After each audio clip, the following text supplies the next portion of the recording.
It has been said, every movie that matters in the last 50 years owes some inspiration to Citizen Kane. Such praise is remarkable when you consider at the time it was made, it was ignored by the press, resented by the Hollywood establishment, and very nearly never released at all. RKO was offered $800,000, practically the film's entire budget, if they would only burn the negative. How times have changed. But I don't think any of us, Orson included, were thinking that we were making a film that was going to be thought of 50 years later as maybe the greatest film ever made. It's certainly one of the top few. I don't think any of us thought that. I'd say including Orson. Welcome home, Mr. Kane, from 467 employees of the New York Enquirer. Here he comes! Today, Citizen Kane is the standard by which all other films are measured. No other movie has had a more profound influence on generations of filmmakers. Be careful, Charles. No other production broke so many cinematic barriers. I think we shall have to tell him now. Yes. No other film is universally regarded as the greatest movie of all time.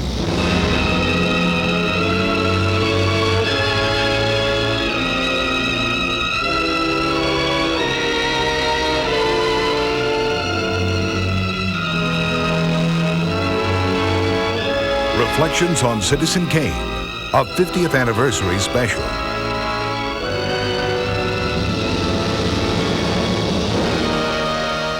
The brilliance of Citizen Kane begins and ends with its architect, Orson Welles. A one-time child prodigy, Welles had already made an indelible mark on stage and radio. In 1938, his broadcast of H.G. Wells' The War of the Worlds was so authentic, it created a nationwide panic. Having come from radio, where sound was terribly important, the sound effects, backgrounds, music and all, and he had a great feel and a great instinct for it, so he was very, very particular about the sound and the sound effects and how the whole soundtrack was treated. Along with John Houseman, he had been a co-founder of the highly regarded Mercury Theater Troupe. He had a well-earned reputation as an innovative and charismatic leader who surrounded himself with talented young performers and bullied them into reaching their potential. He loved creativity, you see, and that was the thing. As long as you were creating, he was happy, Greg was happy, you were happy, everybody was happy. And of course there were no brass around, no PA people, no publicity, nothing. Literally it was a closed set. And I mean, I was astonished later on to see all the people that wandered in and out, but nobody interfered with us. We were a tight little family, and we could risk anything that way, anything. By the time he walked into Hollywood in 1939, the 24-year-old Welles was considered by many a genius. Well, if somebody as unique as that comes along, who was able to give a performance like he could give, and also direct like he could do, and probably write like he could do, you have a kind of a total, intellect. That's a very unique individual. Good evening, Mr. Kane. There is a man. He signed a contract with RKO head George Schaefer for 2 films. At a time when the studios virtually controlled people's lives, the agreement was astounding. It gave Welles almost total creative freedom over every aspect of production. He could produce, write, direct, or star in any of his films. It was a contract all of Hollywood envied, made all the more remarkable by the fact he was only 24 years old and making his first feature film. Welles was a genius. And I heard once a definition of talent, that talent is doing easily what other people find difficult. And genius is doing easily what talent finds difficult. And he did it in that movie. After briefly considering a spy thriller, Welles settled on an enigmatic newspaper publisher as his subject for Citizen Kane. The choice of William Randolph Hearst as the subject matter was a very difficult choice for Orson Welles in the 1940s. There was less of the icon smashing. That's why he went into politics. It seems we weren't enough. He wanted all the voters to love him, too. He had an idea to tell the story of the man's life through the eyes of those who knew him. True to form, he began casting about for the kind of people who could carry out his vision. When he went to work on the film, he told the people working around him, Greg Tolan and a number of the others, I keep mentioning Tolan's name, but there's so many other great people who worked with him, to do things they were told they could never do. He worked with only the best. He started on the screenplay with Herman Mankiewicz, one of the great screenwriters in Hollywood history, a multi-Academy Award winner. Mankiewicz had been a frequent house guest of William Randolph Hearst, the newspaper tycoon upon whose life Citizen Kane would be loosely based. So to look at Citizen Kane, it was a real interesting statement about the power of the press, the power of the media, you know, how one man could mold, you know, you want a war, we'll start it for you, you know, that kind of attitude, that Hearst really had that kind of power. Having broken his leg in New Mexico, Mankiewicz wrote the entire first draft while lying on his back. Running roughly 250 pages, it was called simply American. And there's some dispute as to who did what on the screenplay. I know a lot of Mankiewicz's supporters say it was really almost entirely written by Mankiewicz. I don't know. But the screenplay that Herman Mankiewicz and Orson Welles jointly wrote still stands as one of the great achievements in film writing. Pretty old. How old? 22 in August. That's a ripe old age. What do you do? Well, Welles supervised numerous rewrites of the original script and wrote several key scenes himself. In many places, he replaced paragraphs of dialogue with one line or a simple look. Well, Mother always thought, she always talked about grand opera for me, imagine. But my voice isn't that kind. It's just, well, you know what mothers are like. Yes. Up until that time, Hollywood movies had always followed a straight narrative story. In Citizen Kane, Welles did something radical. He started at the end. The most obvious convention that Welles broke in that film was the straight conventional narrative story. And I think that really is wonderful, because they begin at the end, they go back to the beginning, somehow in the middle, you know, and then go back to the beginning again and wind up at the end somehow. And it's really quite extraordinary. In order to take you through all those time shifts, he had to employ a great deal of film techniques that in many cases were rarely used at the time. For the cast, Orson Welles turned to the members of his Mercury Theater troupe. Many of them had never before appeared on film. They included Joseph Cotten in the role of Kane's best friend, Jed Leland, Agnes Moorehead as his childhood mother, Ray Collins as his political rival Jim Geddes, Erskine Sanford, the bewildered newspaper editor, and Paul Stewart as Raymond, the cynical butler. Dorothy Comingore, a veteran of Three Stooges movies, played Kane's modestly talented second wife. For the part of Emily Norton, his first wife, Welles auditioned a little-known stage and radio actress. I was coming down in costume to do the test, and I guess I should have been surprised that the leading man was actually there to test with me. I didn't know that that was an unusual sort of thing. But Orson always did the indigenous thing, not the thing that is usually done. Just prior to the screen test, Welles broke out in a cold sweat. It wasn't until later that she realized she was not the only actor making her first appearance before the cameras. Among the neophytes was Welles himself. There's a call I want you to make with me, Charles. Much of his apprehension may have come from the studio heads, who were constantly looking over his shoulder. Knowing full well the powerful enemies his movie would make, Welles closely guarded his production. When RKO executives arrived on set, he distracted them with magic tricks. Once he even started an impromptu softball game.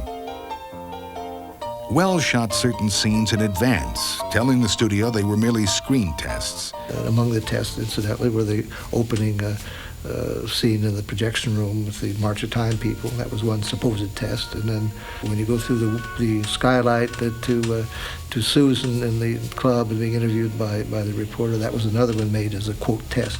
Well, after about 3 or 4 of these, they decided that they might as well give him the green light, go ahead and make his film. Contrary to popular belief, the cinematic techniques utilized in Citizen Kane were not entirely new. What was revolutionary, however, was how Welles and his team combined them in a way unlike anything that had ever been seen before. Nothing had come through with the look and the feeling, the dynamics and the unusual aspects that this film had. This was completely extraordinary. The low angles, the high contrast, shadowy lighting, but he took it a whole another step. Declaration of Principles. He pioneered the use of angles and spatial relationships between characters. A powerful figure looked down at the camera. Weaker ones looked up at it. Distances told everything. Orson had a great feeling that the proportion and distance and angles between people told the whole story. He said you should be able to see the film without one word of dialogue and understand at least the relationships between the people. In order to create the commanding presence of Charles Foster Kane, Welles and cinematographer Greg Tolan took some unusual steps. They were on their hands and knees on the floor with a hatchet, literally hacking out the wooden floor and then digging out the dirt beneath it so that they could put the camera not just at floor level, they kind of buried it like you would in the sand so that the lens was actually right at the floor level. You don't care about anything except you. You just want to persuade people that you love them so much that they ought to love you back. Only you want love on your own terms. Another result of such extreme angles was that the ceiling became part of the shot. At that time, it was common for sets not to have ceilings. That was where the microphones and lights were usually hidden. And agrees to abandon all claim Which means we're bust. All right. Well, out of cash. All right. Another technique Welles exploited fully was the use of deep focus photography. Tolan designed special camera lenses that enabled action deep within a scene to remain in focus. With this technique, Welles was able to fill the entire screen with information. In consideration thereof, As I understand, there were great meetings between Toland and Welles in which this was worked out as they should be before the film was made, so that this use of very deep focus, which was not necessarily revolutionary, but I would say evolutionary, it was done better and more completely on that film than any film ever done before. That particularly impressed me.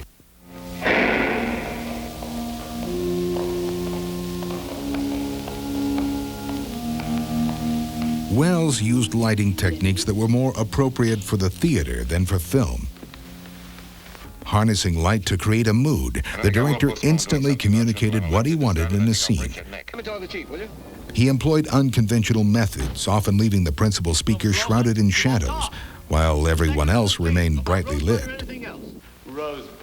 He used smoke quite extensively, and you had these great shafts of the sort of high contrast lighting and this kind of Notre Dame shafts of light coming out of the projection rooms. A new film developed by Kodak enabled Welles to shoot in less light and with greater contrast. However, the technology had not advanced sufficiently to allow them to shoot in low light levels, such as night scenes. Instead, Welles used painted mats to create a background in many of his shots. First of all, you couldn't shoot at night with this moonlight and all that kind of thing with the emulsions that were available at the time. So he knew what he wanted to see as an image and used the effects in that way.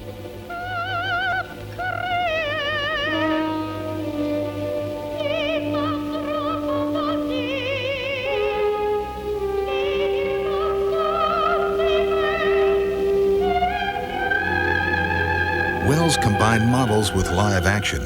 Often a carefully planned dissolve or wipe provided a transition between them.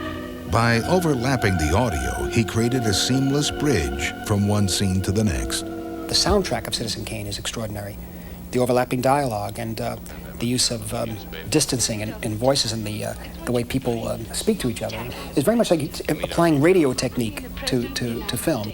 He's still Uncle John. He's still a well-meaning fathead who's letting a pack of high-pressure crooks run his administration. This whole oil scandal. He happens to be the president, Charles, not you. That's a mistake that will be corrected one of these days. You, Mr. Bernstein, sent Junior the most incredible atrocity yesterday, Charles. I simply In the can't breakfast scene, we observe the chilling relationship between Kane and his wife. It is a mastery of film editing technique. Overlapping dialogue and a visual transition device create the passage of a 10-year period in their lives. And though the scene lasts barely 2 minutes, it plays beautifully.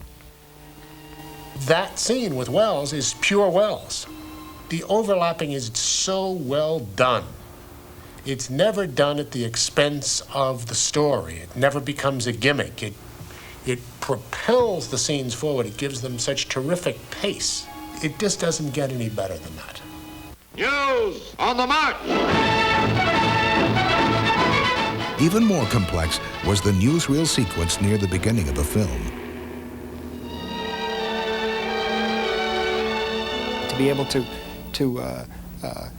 shoot something in the way, let's say the March of Time sequence is shot, where he's part of a foundation of a building. They're laying the foundation stone, and he's in a high top hat and long coat, and they're putting some mortar on the stone, and then some falls on his coat, and there's a jump cut, as if the film breaks, and they put it back together, the way newsreels were at the time.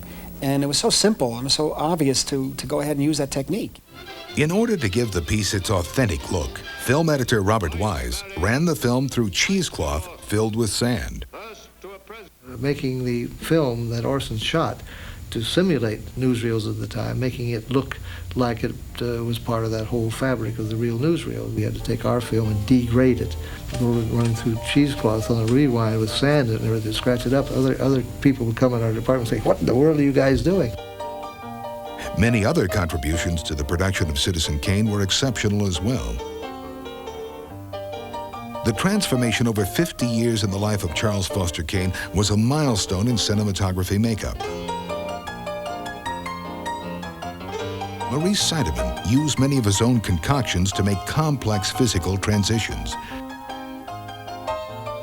A total of 72 different face pieces, 16 chins alone, were used to age the actor.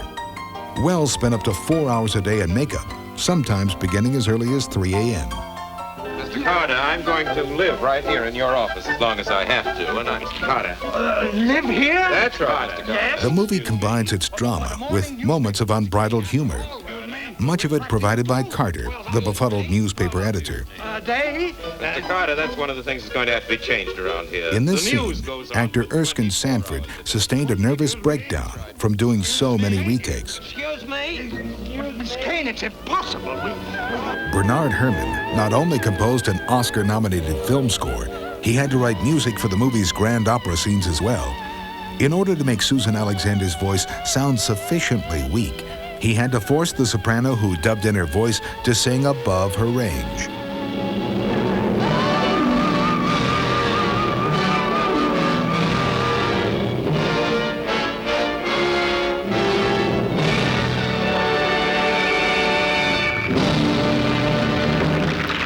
Even while the movie was still in production, the Hearst publishing empire tried to have it stopped.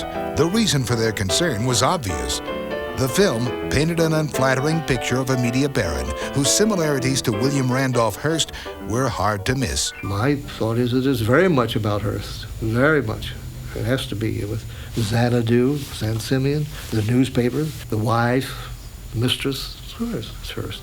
Xanadu, Kane's fictional estate, reminded people of the Hearst family mansion, San Simeon. Like Kane, Hearst himself had a well-publicized affair with a mistress whose career he shamelessly promoted. What's more, both women shared the same fascination with jigsaw puzzles. For both Welles and RKO Pictures, the thinly disguised affinity to the powerful Hearst was a tremendous risk. RKO at the time was on the financial brink. Fearing an anti-Hollywood backlash, MGM's Louis B. Mayer offered to reimburse the film's entire budget if they would only destroy it. However, the resourceful Welles had already previewed the film to so many influential opinion makers, it was impossible to hold back. Still, there was a price. The very mention of Citizen Kane or any other RKO picture was banned from every one of Hearst's publications. His newspaper critic, Luella Parsons, made it a personal crusade to prevent the release of the film. And the movie was pulled from its premiere at Radio City Music Hall because of John D. Rockefeller's friendship with Hearst. Reaction from Hollywood was not any better. Resentful of Welles' notoriety, the picture was booed at the Academy Awards ceremony. Nominated for 9 Oscars, it won only 1 for Best Screenplay, a credit Welles shared with Mankiewicz. Now in complete control! Orson Welles went on to lead a controversial career. After Citizen Kane, his contract was rewritten. Though he later directed other respected films like The Magnificent Ambersons and Journey into Fear, and performed a highly regarded role in The Third Man, he had lost his freedom to be a maverick. Still, his legacy survives. Welles was a beacon in a way, and was someone you could keep looking towards, and someone whose work constantly surprised you and enriched you. His excesses came from an excess of passionate longing to do the work that he loved to do. I think, without question, Orson is as close to a genius as anybody I've come across in the business. He was fascinating, stimulating, aggravating. To play the lead of a film and give a completely realized performance, and at the same time direct the entire ensemble, which is what Welles did. On that point alone, the film stands as one of the greatest of all time. Welles' films were always a cut somehow or other above most others. It was always big, but somehow it was through the eye of a microscope. It was so detailed, which I loved. It's mind-boggling that he wrote, produced, acted, and directed it at 26 years old.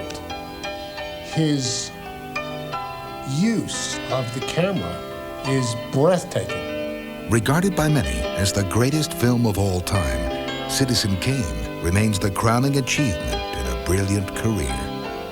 It influenced a generation of filmmakers. It changed an art form forever. Charles Foster Kane would have been proud.